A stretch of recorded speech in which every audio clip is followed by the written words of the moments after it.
बिस्मिल्लाहिर्रहमानिर्रहीम। अस्सलाम वालेकुम नाज़रीन, मैं हूँ आसमा शराजी। प्रोग्राम है फैसला आपका।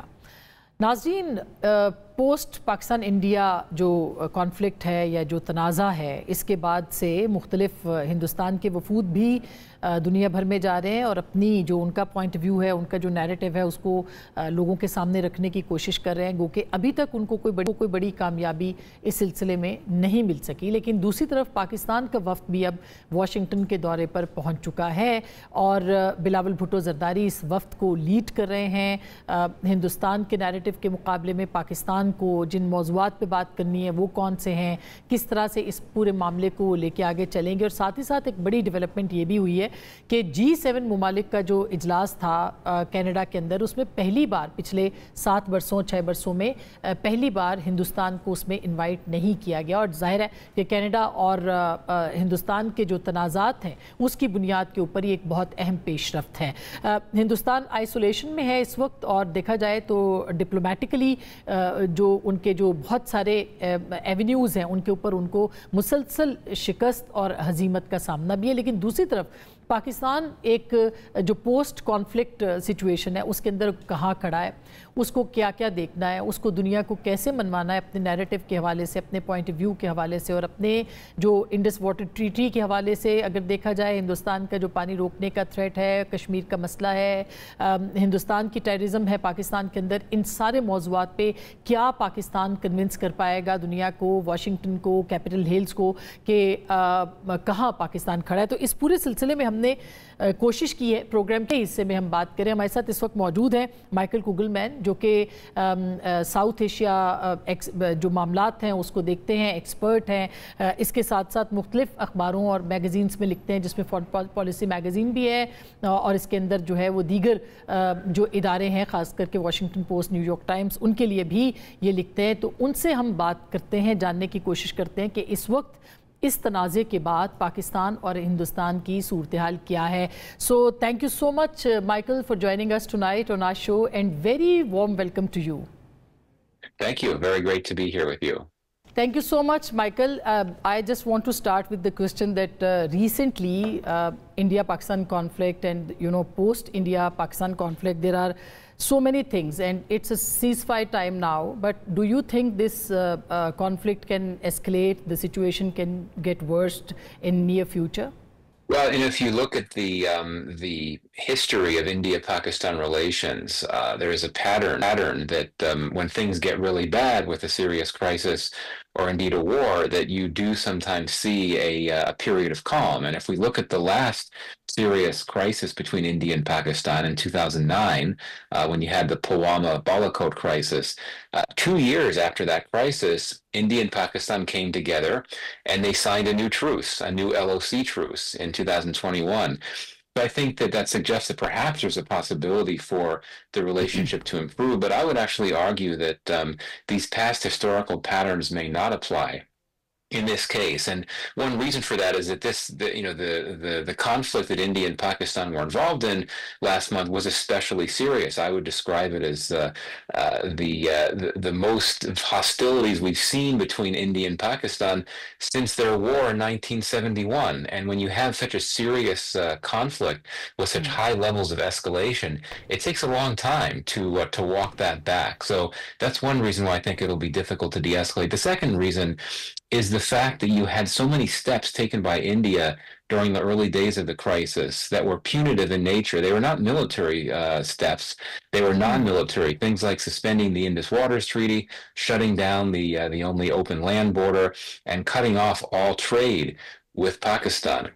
That really limits the scope for diplomatic space for India and Pakistan to engage in any type of dialogue. So I do think that even though there is a ceasefire in place, and I do think the ceasefire will hold, in terms of diplomacy and relations on the whole, I think it's going to be very difficult to reduce tensions and return things to a bit of a more normal place for the relationship. I think the tensions will last for quite some time. As you were saying, recently the complex situation between India and Pakistan, and recently Shashi Tharoor visited Washington and Capitol Hills.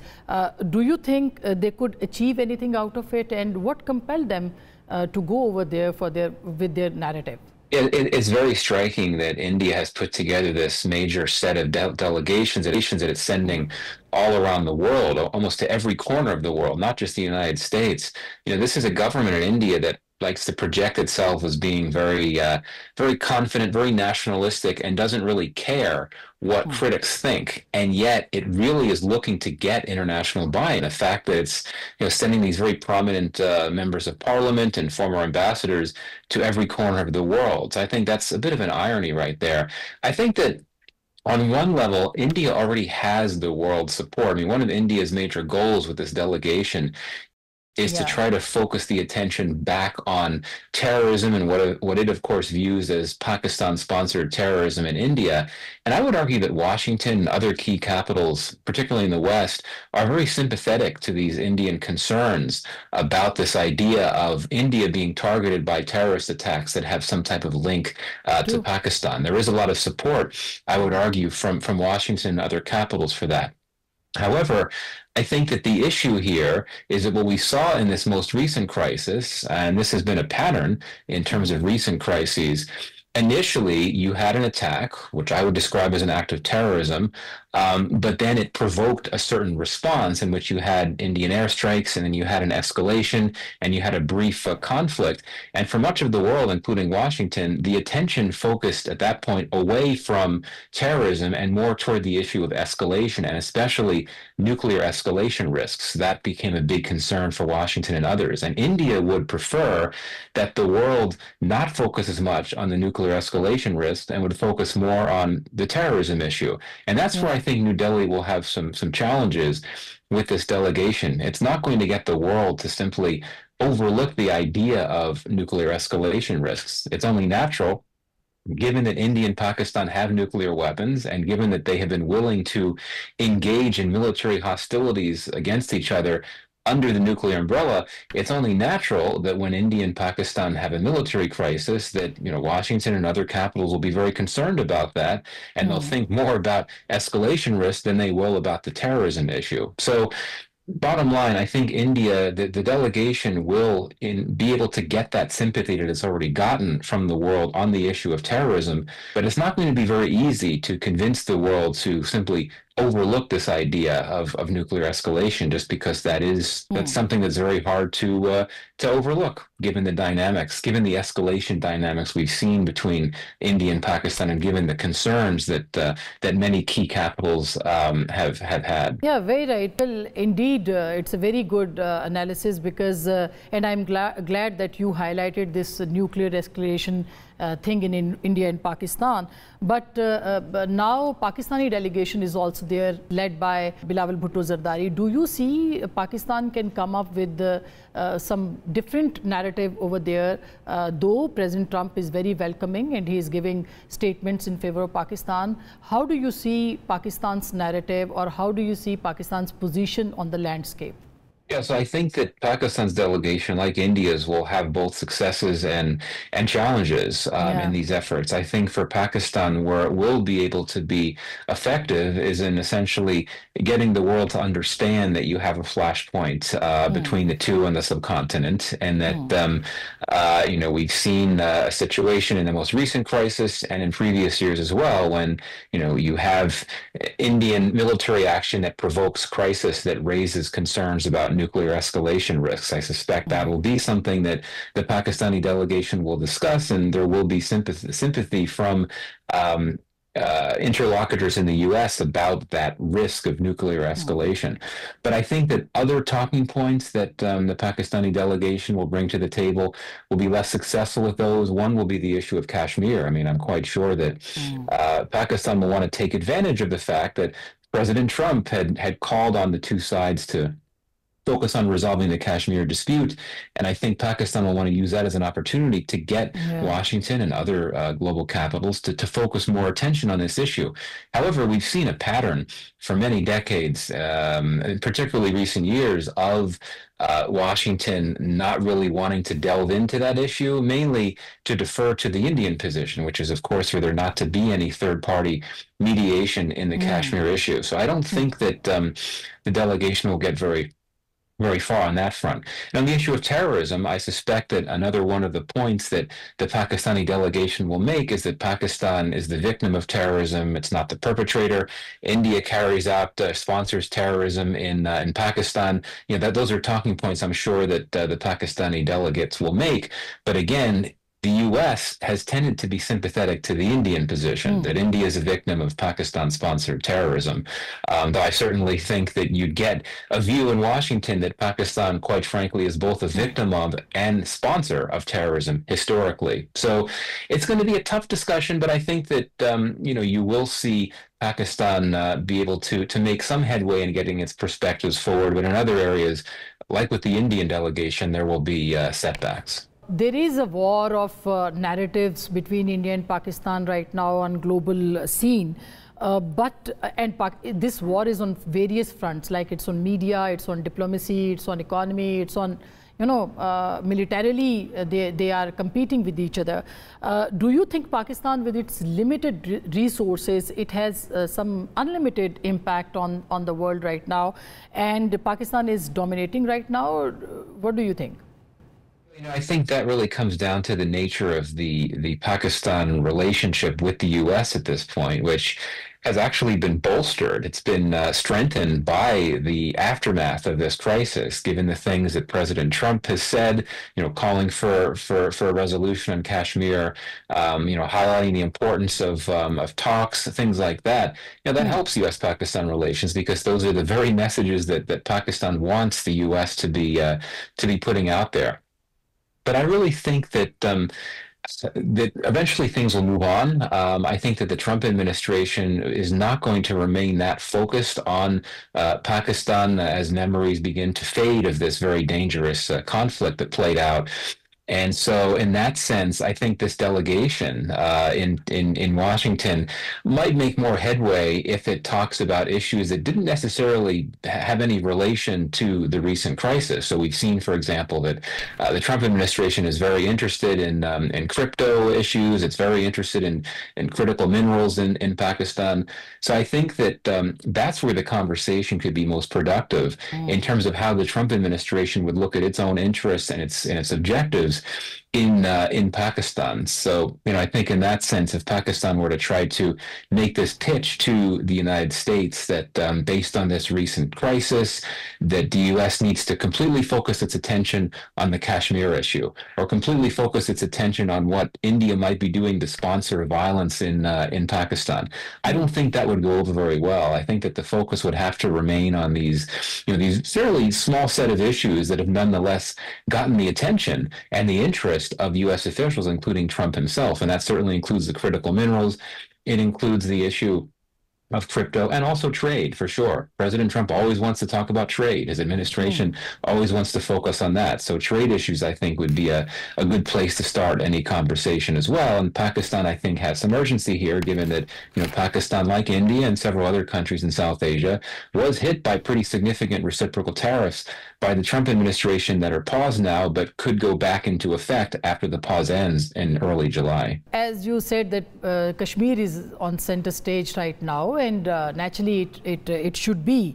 But do you think President Trump can play a very vital role as far as mediation is concerned? Because India is not ready for the third-party mediation. Pakistan is ready to negotiate on that position on one hand, and on the other hand, India and US, they are going to make a defense deal. So don't you think there is a very complex situation and it's getting complicated? Do you think President Trump will be able to get together both the leadership from India and Pakistan, and could they or it's getting complicated? Things are definitely getting complicated with the U.S. and India, and I think it's sort of been seen as an article of faith, so to speak, in the sense that there's just an expectation that the U.S.-India relationship will be just fine because of strategic convergences and so on. But I do think that this crisis, and particularly the aftermath of this India and Pakistan crisis, have caused some concerns for U.S.-India relations. And I would argue that there are a number of voices in India, including those in the policy world and among the public, that don't think that the U.S. is a trustworthy partner for India, that it simply does not come through when it needs to. And many in India have been very concerned that the U.S. did not side with India, that it condemned the attack in Pahalgam, but then the U.S. then pushed for talks. It didn't simply say we support India in whatever you decide to do. And then, of course, the comments from Trump were very concerning for India. So long as U.S.-China competition remains what it is, and so long as the U.S. views India as a key partner in efforts to counter China, I think that there will be a strong base for the U.S.-India relationship. But it's going to be tough. And I'll say this. If President Trump had only made one or two comments about Kashmir, about the need to resolve the issue, if he only made one or two comments about his role in the ceasefire, then I think that New Delhi could just shrug that off as a case of President Trump being President Trump. But President Trump has made these comments very frequently. Yeah. And again, it's not that India is not receptive to third-party mediation in its crises and conflicts with Pakistan. It is, but it doesn't like it to be made public. And so that's why for President Trump to keep saying these things and again, it makes it difficult for India to just shrug this all off as an isolated case of Trump being Trump. And that's why I think the U.S.-India relationship could face some tests. But I would say this. There could be a big confidence building measure arriving for the U.S. and India. The U.S. and India have been engaging in trade talks for several weeks, for several months, actually. When Prime Minister Modi was in Washington to meet President Trump in February, they pledged to negotiate a trade deal. And my understanding is that they're getting quite close. They'll probably conclude the first phase of a trade deal in July, right around when those tariffs are meant to snap back, the reciprocal tariffs. If you do have a trade deal, that I think could help ease tensions and bring a pretty significant confidence-building measure to the U.S.-India relationship. But absolutely, this is a relationship that is facing some challenges, and I think even the biggest advocates and champions of U.S.-India partnership need to acknowledge that there are some issues that need to be worked out. Now, as we are discussing India-US relations, we have to discuss Pakistan-China relations also. And in recent war, it was like it said that it's a war. It was a war between technologies of West and technologies of China. So, what do you think? I mean, Pakistan's win is China's win, and China's technology is dominating right now. So, do you think Pakistan is getting stronger along with China? Technologies are getting stronger along with China, and we are pushed towards China to get closer day by day. How do you see Pakistan is joining the club of China in after the recent developments? What do you say? Well, I mean, the fact that Chinese-made jets were used by Pakistan in this recent war, in this recent conflict with India, I think that's pretty significant. And the fact that now that India has finally admitted that several of its jets were shot down by Pakistani jets, likely made by China, and that could include a French-made jet or two. So I think that looking at the issue of military technology, it's quite clear that China and by extension Pakistan have gotten a big advantage, given what we saw with how this crisis played out. I think that this is something that's very concerning for the Trump administration. I mean, one reason why the U.S. is really pushing this competition with China is to try to push back against China's tech prowess and its tech superiority. We have seen a situation where the U.S. has been trying to work with India to try to strengthen India's capacity to become a bigger global tech player, and that includes making India a place where it could begin to produce semiconductors. There have been efforts to work with Taiwan and South Korea on that front. So I think that'll continue to be the case. But then again, President Trump is a maverick for sure. And he, of course, recently came out and said that Apple should not be bringing more production to India, should be bringing it to the U.S. So you never know with President Trump and what he's going to want to do. But I do think that China's tech strengths and the significant advantages it brings to the table with its tech capacities, with critical technologies.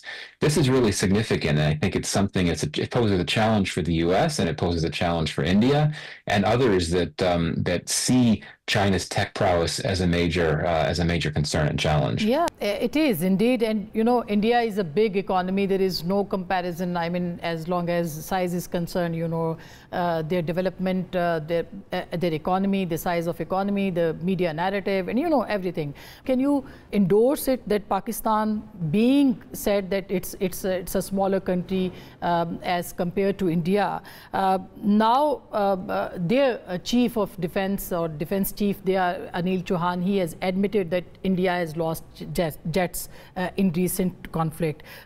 Do you think Pakistan has emerged as a leader in the region after this development?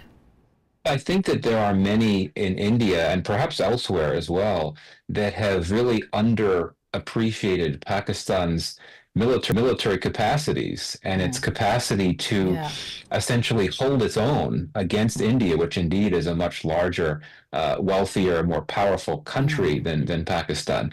You know, the fact that Pakistan was able to shoot down at least several Indian jets, that's a pretty significant development. And I think that the fact that we are starting to see Pakistan, like India, fill gaps in its indigenous defense production by looking to multiple external suppliers of arms, that's significant as well. So we know that Pakistan has been getting arms from China. They were used in this conflict with the jets, but also the fact that Pakistan has now introduced Turkish drones into combat operations against India. That's pretty significant. You know, India, of course, for years has had its military modernization in play. It's been able to get arms from not only itself, but also from Russia, from France, from Israel, from the U.S. But now Pakistan has also been able to diversify its sources of external suppliers of arms. That is also a major development. And, you know, I would argue that if you look at some areas of the battlefield, especially along the LOC, one could argue that there's a significant level of parity between India and Pakistan, meaning that the militaries are actually evenly matched, even if India has, you know, much more troops, much more powerful, and so on. So I think that, bottom line, this conflict really was a wake-up call for skeptics or critics of Pakistan that did not think it had the capacity to keep up with India and indeed be in a position to inflict some damage. And you know, it wasn't only India that was sending drones and missiles into Pakistan. Pakistan was sending drones and missiles into India as well. And I think that's a pretty significant, a pretty simple and fundamental fact, but still a very important one to emphasize. Yeah, interesting. But you know, you were referring to the usage of Turkish drones in Pakistan, but recently we have seen that Haroop Israeli drones were also used by India, and recently Pakistan's Prime Minister Shehbaz Sharif, he has also confirmed that Israel was coordinating with India during this conflict. But how do you see, I mean, this situation compelled Pakistan to go to the region and to the countries who are on the same page like Iran.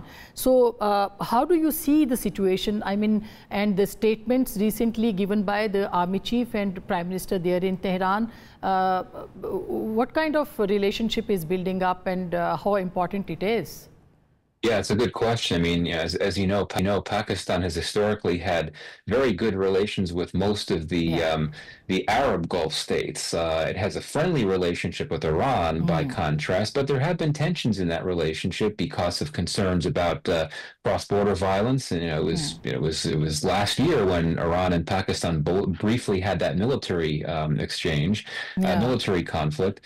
And also the fact that Pakistan is so close to Saudi Arabia, I think, has made it difficult for Pakistan to have the space to engage with Iran. But the rapprochement deal that Iran signed with Saudi Arabia some time ago, I think that has created more diplomatic space for Pakistan to engage more heavily with Iran. And indeed, I mean, given what's happened in the Middle East with the war in Gaza and all that's come from that, indeed, I think that does provide incentives to Pakistan to try to reach out more to Iran. And let's not forget, Iran was one of the first countries to publicly, openly put itself out there as a mediator in the India-Pakistan crisis, right? I mean, you'll remember that that the Iranian foreign minister traveled to both India and Pakistan at a key moment during the crisis. And I think that's pretty significant as well. So,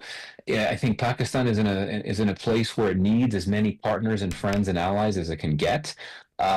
Particularly as India steps up efforts to try to isolate Pakistan, not only regionally, but also globally. I mean, this is not new, but I think it's going to intensify that effort now. So in that sense, for Pakistan to be able to strengthen its ties with Iran, that would be pretty significant, especially because India itself has seen its own relations with Iran fall back a bit in recent years as it strengthened its own ties with Saudi Arabia, and as India has significantly reduced its imports of energy, particularly oil and gas from Iran, in order to defer to U.S.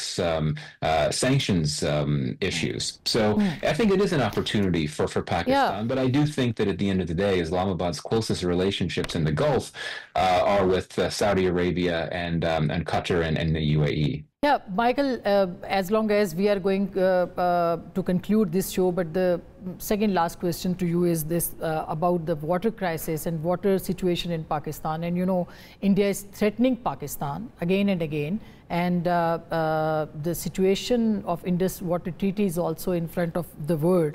But our Prime Minister and Army Chief, they are saying it again that water is a lifeline for Pakistan, and India is going to use this tool against Pakistan.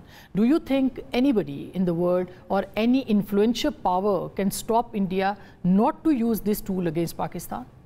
Yeah, I mean, I think that this is one of the biggest non-military storylines to come out of this crisis, what India decided to do with the treaty.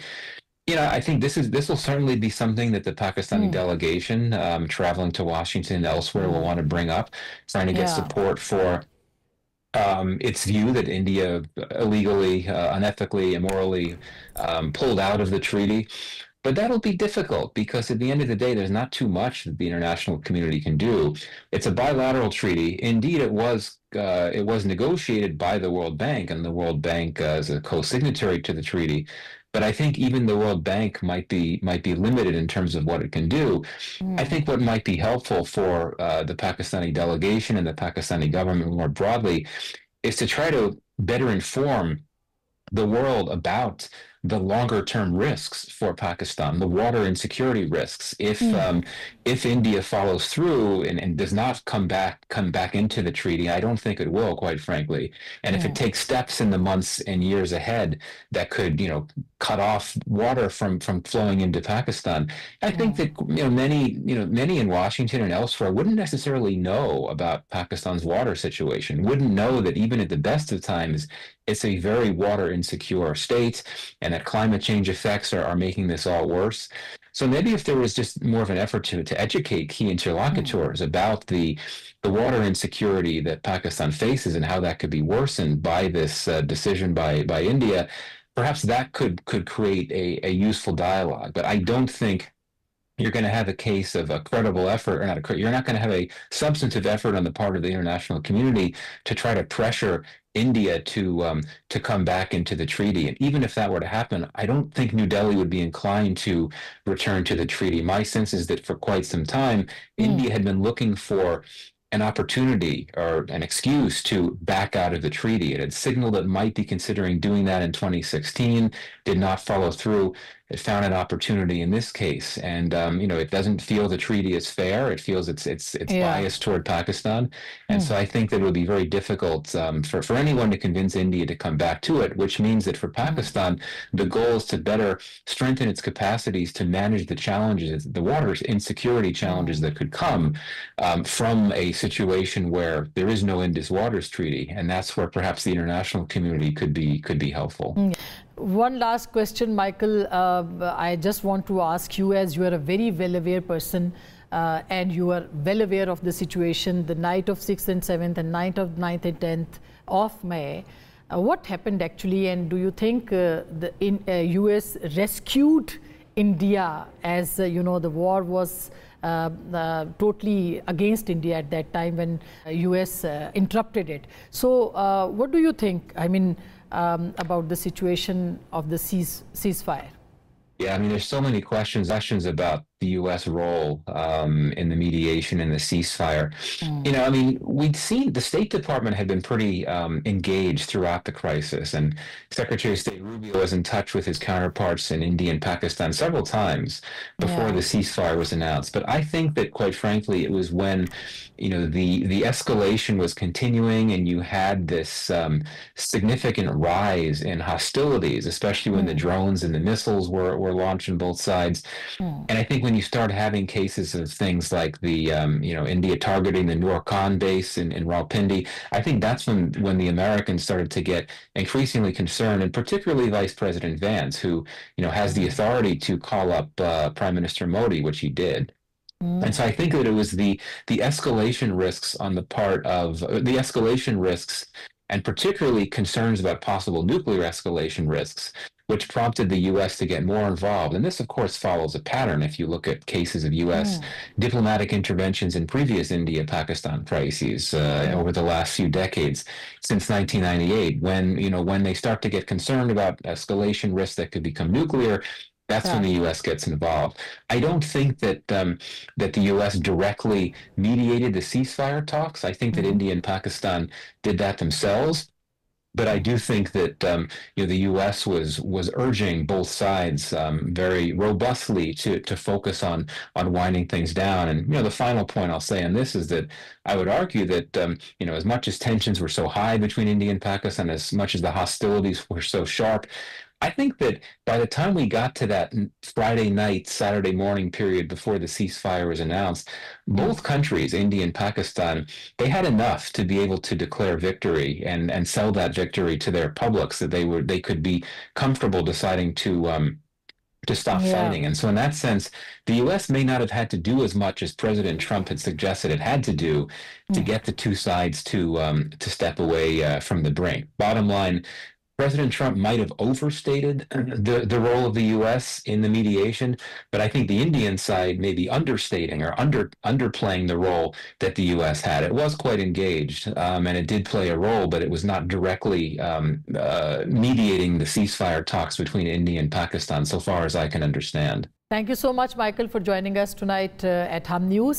नाज़रीन, आप सुन रहे थे America से ये point of view है जो पाकिस्तान के बारे में और हिंदुस्तान के बारे में। एक छोटी सी ब्रेक लेंगे। ब्रेक के बाद पाकिस्तान की जो सियासी सिचुएशन है और इमरान खान साहब एक तहरीक की तरफ जाना चाह रहे हैं, इसके ऊपर भी अपने मेहमानों से बात करेंगे। हमारे साथ रहिएगा, मिलते हैं ब्रेक के बाद।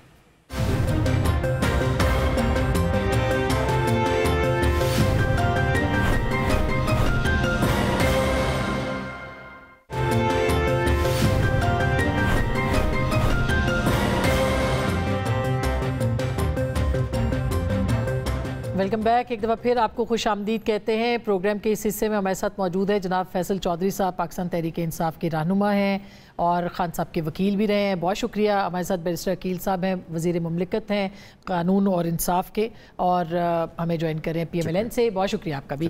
पहले तो फैसल चौधरी साहब, अब खान साहब कह रहे हैं एहतजाज करना है, लीड उनको करना है, फिर आर्मी चीफ के ख़िलाफ़ उन्होंने एक मुहिम का आगाज़ भी कर दिया है। क्या PTI कंफ्यूज्ड है या आपको लगता है कि डेलिबरेटली ये सारी सिचुएशन उन्होंने क्रिएट की है?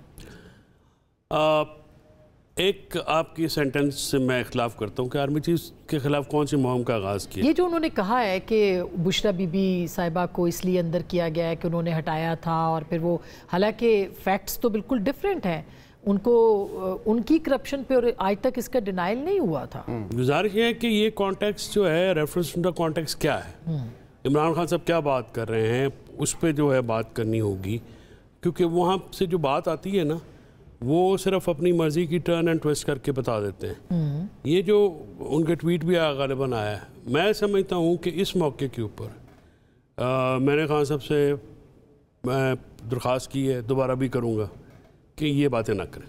देखें, मैं आपको थोड़ा सा बैकग्राउंड देता हूँ कि कुछ अर्सा पहले, कुछ हफ्ते पहले बाहर से डेलीगेशन आया था और उनकी डेलीगेशन की टॉप के लोगों से मुलाकात हुई। उनके ऊपर असॉल्ट कर दिया, बहुत सारे लोगों में से हम से जब नवंबर में उनकी मुलाकात कोई पता नहीं था उनका। नवंबर में तो जी तनवीर साहब की हुई थी और एक और दोस्त है हमारे उनकी हुई थी। ये 25 की बात है। उसमें कुछ CBMs का तस्करा था कि लाहौर में जो कैद हमारे रहनुमा हैं, क्योंकि उनकी मुद्दत भी पूरी हो चुकी है तो ज़्यादती है, तो उनमें से खासकर जो हमारी खातून रहनुमा एक वहाँ पे कैद है तो उनको छोड़ा जाएगा और दूसरे CBMs किए जाएंगे, जो कि एक अच्छी बात थी। जंग के दौरान भी आप देखें कि 96 डेज इमरान खान साहब का ट्विटर खामोश रहा वहाँ पे, क्योंकि नहीं थी मुलाकातें। पहलगाम के बाद बड़ा स्ट्रॉन्ग मैसेज आया, जंग के बाद भी बड़ा स्ट्रॉन्ग मैसेज आया।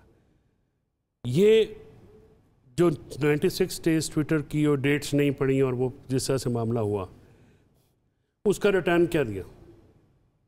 एक साइड पे नहीं ना, आप दूसरी साइड पे देखें कि वो भी नहीं, जो मैंने आपसे किया कि वो CBMs भी नहीं हुए, मुलाकातों पे भी पाबंदी लग गई। और तनवीर अहमद साहब पिछले 10 दिनों से इधर थे। मैंने आप बेशुमार शोज़ में कहा कि अंसार अब्बासी साहब की जो स्टोरी है वो पूरी तरह नहीं है। कोई डेलीगेशन डॉक्टर्स का कुछ नहीं था, सिर्फ एक आदमी आया था तनवीर अहमद साहब, वो भी बुलाए गए थे कि मीटिंग होगी और मीटिंग नहीं हुई। मीटिंग ना करवाई गई ना, और बैठ के वो चले गए। ज़रा वो बिजनेसमैन है, उन्होंने वापस भी जाना होता है। तो ये चीज़ें जो हैं ये भी इमरान खान साहब की फिर उस स्टेटमेंट को corroborate करती हैं कि ट्रक के पीछे, बत्ती के पीछे लगाया होता है।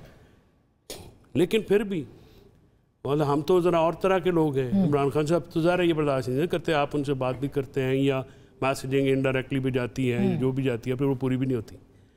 ये कोई मोहम जोई की बात नहीं है। मगर इस दौरान अलीमा खान साहिबा मुसलसल जो है वो बयानात देती रही हैं। जंग के दौरान उमर अयूब साहब ने जो बयान दिया, जो कि उनको नहीं देना चाहिए था बतौर अपोजिशन लीडर भी, तो आप समझते हैं कि खान साहब खामोश रहे और फिर वो CBMs जो कि यूट्यूबर्स के मुतालिक थे, आप उसको भूल रहे हैं, वो तो कंटिन्यूड रहा सिलसिला।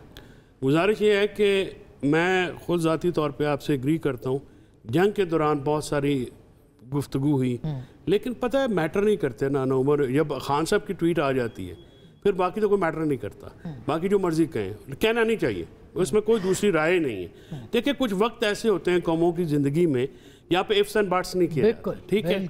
और फिर अगर आप सियासत नहीं समझ रहे, आप दीवार को टक्कर नहीं मार सकते, उससे आपका सर फटेगा। आप एक पोलराइजेशन थी जंग से पहले, जंग के बीच में और जंग के बाद वो ख़त्म हो चुकी है। और वो पोलराइजेशन जो है ना, फौज का इमेज जो था वो है, अब उसके बारे में नहीं है। अब देखिए इसका फ़ायदा क्या हुकूमत उठा रही है, जो कि उठा रही है। I mean, अगर उनकी तरफ से गलतियां हैं तो उसका पूरा फ़ायदा पाकिस्तान अभी इलेक्शन का देख लें जो नहीं, अभी मैं उसी इलेक्शन की बात कर रहा हूँ। हुकूमत को ये लग्जरी हासिल नहीं है। ये जो इनके असेसमेंट है ना कि इमरान खान इररिलेवेंट हो चुके हैं और वो मैटर नहीं करते, ये गलत है। कल समड़ियाल का इलेक्शन हुआ ना, मैं आपको इंडिपेंडेंट लोगों से भी मेरी बात हुई है, ज़रा हमारे बहुत सारे लोग वहाँ पे पुराने दोस्त भी हैं। कल पुलिस का इलेक्शन था, पंजाब पुलिस वहाँ पे गई है, उन्होंने एजेंट्स निकाले, ठप्पे लगाए, जो भी किया। अगर जंग जीतने के बाद हालात पार्टी से कोई गया वहाँ पे कैंपेन के लिए? आलिया हमजा गई थी। आलिया हमजा तो ऑफ कोर्स, लेकिन उनके खिलाफ भी तो बीच में इतना कुछ हुआ तो नहीं, वो कमेटी वाले कुछ लोग थे, वो 24 घंटे के लिए फौत हो जाते हैं। जब इस तरह का कोई एडवेंचर आता है ना उसमें वो नहीं आते। तो ये पुलिस के इलेक्शन था, ये इल्जाम आया और नदीम अफजल खान साहब ने भी ये इल्जाम और दूसरा अभी 6 बजे जी प्रेस कॉन्फ्रेंस हुई है पीपल्स पार्टी की, उसमें भी उन्होंने ये बात की है। और ये पीपल्स पार्टी इनकी इत्तेहादी जमात है जी, सिर्फ हम कहना तो आप कहें कि ये बात है। मैं थोड़ा सा इसमें कर दूं। आसमा बहन बहुत बहुत शुक्रिया। देखें, पहली तो बात है कि बहुत बहुत मुबारक हो जो समरियाल का इलेक्शन, और वो पहले भी नून लीग की सीट थी, इसमें कोई दो राय नहीं है। ये जिस तरह नहीं, मैं वही तो दस रहा ना कि जिस तरह मरीम औरंगजेब साहिबा ने कहा था ना कि रोएं चीखें पिटें, इनका काम ही ये है। मसला ये कि अब वहाँ पे इल्ज़ामात क्या लगाए गए, उन्होंने कहा जी कि स्टफिंग कर दी है, पुलिस का इलेक्शन, ये नया इल्ज़ाम आ रहा है। अब जो आपने पीपल्स पार्टी की बात की है, ज़ाहिर बात है कि पीपल्स पार्टी अपना एक इंग्रेस चाहती है पंजाब में। पीपल्स पार्टी चाहती है कि हमारा ग्राउंड पे जो है कोई चीज़ नज़र आए उनको, लेकिन अब नहीं है। तो देखें, हर पॉलिटिकल पार्टी का हर जगह पे काम नहीं हो सकता, या उसकी वो अट्रैक्शन नहीं हो सकती, या उसका वो वोट बैंक नहीं हो सकता। حقیقت کیا ہے؟ حقیقت یہ ہے کہ فارم 45 لے کے آؤ نا تسی سارے فارم 45 جس طرح اکٹھے کیے تھے پہلے، جو الیجڈلی جو بتایا تھا کہ یہ فارم 45 جو ہیں، تو فارم 45 ان کے الیکشن ایجنٹ وہاں پہ بیٹھے ہوئے ہیں، الیکشن ان کے پولنگ ایجنٹ وہاں پہ بیٹھے ہوئے ہیں، ان کے وہاں پہ نہیں بیٹھے، نکال دیا آپ نے، کوئی کسی نے نہیں نکالا، وہاں پہ ہمارے ایجنٹوں کے دستخط انگوٹھے ہی نہیں ہوئے۔ وہاں پہ آپ یہ دیکھیں، میری تھوڑی سی گزارش، بات کو مکمل ہونے دیں، گزارش یہ ہے کہ وہاں پہ ان کے جو پولنگ کیمپس تھے اور وہاں پہ ہمارے پولنگ کیمپس دیکھیں، اس میں واضح آپ کو زمین آسمان کا فرق نظر آتا ہے۔ یہ کہاں پہ، اور ویڈیوز کتنی ایمیچر ویڈیوز ہیں، وہاں پہ کہہ رہے ہیں لوگ کہ ہم نے پچھلی دفعہ جو ہے پی ٹی آئی کو ووٹ دیا تھا، اس دفعہ نہیں دیں گے کیونکہ مریم نواز نے جو کام کیے ہیں وہ صوبے کی تقدیر بدل گئی۔ نہیں مگر میں اس کے اوپر بات میں آتی ہوں، مگر مجھے یہ بتایا پنجاب سے شروع کروں، لیپ ٹاپ پہ ختم کروں یا سمبڑیال نے کیڑے لیپ ٹاپ ختم کروں؟ نہیں، سمبڑیال نے اس سے پہلے جہاں کی، اور یہ بھی نہیں کہتی کہ میرا کوئی احسان ہے، وہ کہتی ہیں آپ کا حق ہے۔ آپ نے چاول کا اچھا مگر فیصل میں آپ کی طرف میں ایک شعر بول دوں آپ کے، وہ میں اج بھی دیہڑ لمبی سی، اج بھی رات کالی ہے، کل بھی فارم 47 سی، اج بھی فارم 47 ہے، سمبڑیال دا الیکشن ایج ہے۔ اچھا لیکن اس کو آپ لوگ چیلنج کریں گے نا؟ تو کریں نا، پہلے آپ نے چیلنج کیا، چیلنج کریں نا، قانونی طریقہ موجود ہے۔ کتنے پہلے ٹریبونلز میں آپ لوگ گئے، اور اب دیکھیں فرق کیا ہے، کدھر 78,000 کدھر 39,000۔ اور کٹ میٹھا پانا سی نا، تو انہوں پتہ نہیں تو انہوں ڈیزائن جنا نا الیکشن ڈیزائن ذرا زیادہ ہو گیا۔ صحیح، لیکن جو دھاندلی ہے وہ چھپ تو نہیں سکتی۔ بالکل یہی بات ہے، اگر لاہور کے اندر الیکشن ہوئے تھے اور دھاندلی زدہ ہوئے تھے تو لوگوں نے اس کے اوپر بات کی ہے، تو چھپ تو یہ نہیں سکے کہ میں یہ آپ سے گزارش کر رہا ہوں کہ جس طرح آپ نے کہا نا کہ حکومت اس کی بینیفیشری ہے، یہ ان کی شارٹ کمنگز کی یا ان کی اپنی غلطیوں کی، تو پھر ہمیں کرنے کی تو کچھ ضرورت نہیں ہے نا، ہم تو اپنا کام کر رہے ہیں، ہم فوکسڈ ہیں، ہم کام پہ فوکسڈ ہیں، ہم ریفارمز پہ فوکسڈ ہیں، یہ غلطیاں جو کر رہے ہیں یہ کرتے رہیں۔ اچھا ایک اور شبہ فیصل صاحب نے کہا تھا کہ 49-50 کے قریب جو ہے 9 مئی کے اندر ایک آلریڈی ایم این اے جو ہیں ان کے وہ نااہل ہونے والے ہیں، یعنی ایوب صاحب کے، عمر ایوب صاحب کے خلاف ہو چکی ہے، ایک اور جو ہے سزا ہو گئی ان کے لیے۔ کیا آپ سمجھتے ہیں کہ اس طرح سے پاکستان تحریک انصاف جو ہے وہ اس کو بیک فٹ پہ جو ہے وہ جا سکتی ہے؟ اس کی بھی امپلیکیشنز ہوں گے نا؟ دیکھیں میں آپ سے آپ کے سوال میں ایک اور سوال میں آپ کے سامنے رکھتا ہوں۔